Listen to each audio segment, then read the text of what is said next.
Sit back and throw one back with your pinky in the air and a middle finger to the world, and join me, the eclectic gentleman Stephen Watts, as we look back on this day in pro wrestling history. But before we do, put that drink down, like, share, and subscribe, and without further ado, let's get our wrestling history on. Ladies and gentlemen, boys and girls, children of all ages, it is July 25th, and we're going to start off as we always do on a positive note. That's right, these are your pro wrestling birthdays. 1915, Canada's own Whipper Billy Watson. 1931, the Cowboy Nelson Royal. 1967, one half of ECW's Pitbulls, Pitbull number 2. And last but not least, 1981, the WWF's own Finn Balor.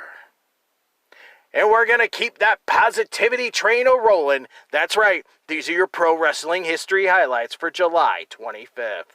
Jumping in the Wayback Machine and going all the way to 1953, where we see the Blue Demon defeat El Santo in Mexico City, Mexico, for the NWA World Welterweight title, ending Santo's second reign with the title. 2 years later in 1955, Frank Jares defeats Sonny Myers for the NWA Southern Junior Heavyweight title in Alabama. 3 years later, 1958, Sonny Myers wins a tournament final in St. Joseph, Missouri for his 9th Central States Heavyweight title. The belt had been vacated months earlier by Richard Brown. Grabbing my bell bottoms and going to the 70s, 1977, Captain USA, aka Big John Studd under a mask, defeats Bruiser Brody for the American Heavyweight title, later to become the world-class World Heavyweight title in Fort Worth, Texas. This ends Brody's second reign with that belt. Grabbing my boombox and going to 1980, Ken Mantell defeats Wahoo McDaniel in a tournament final to win the Mid-South Louisiana Heavyweight title. Junkyard Dog had been forced to vacate the title after he was blinded by the fabulous Freebirds.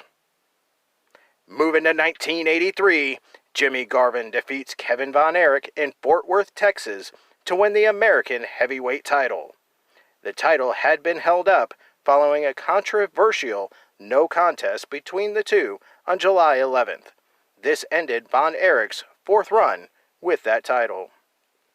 Sticking in 1983, Jerry Lawler defeats Ken Patera for the AWA International Heavyweight title in Memphis, Tennessee, starting his second reign. Jumping ahead a whole decade to 1993, hell freezes over as Jim Cornette, the head of Smoky Mountain Wrestling at the time, debuts for the WWF at a TV taping in Alexandria Bay, New York. Cornette goes on to become the American spokesperson for Yokozuna and manage his Smoky Mountain Wrestling charges, the Heavenly Bodies, who debuted that same night. And last but not least, 1999, WWF holds their fully loaded pay-per-view with 4 title changes. First, Jeff Jarrett defeats Edge to win the Intercontinental title. Second, Bradshaw and Farouk defeat Matt Hardy, Jeff Hardy, with Michael P.S. Hayes in a handicap match to win the WWF Tag Team titles. Third, D'Lo Brown defeats Mideon to become the WWF European Champion. And the fourth, out of all the title changes, Big Boss Man defeats Al Snow to win the Hardcore title. Those were your short but sweet pro wrestling history highlights for July 25th. I'm the eclectic gentleman Stephen Watts, and we'll see you tomorrow.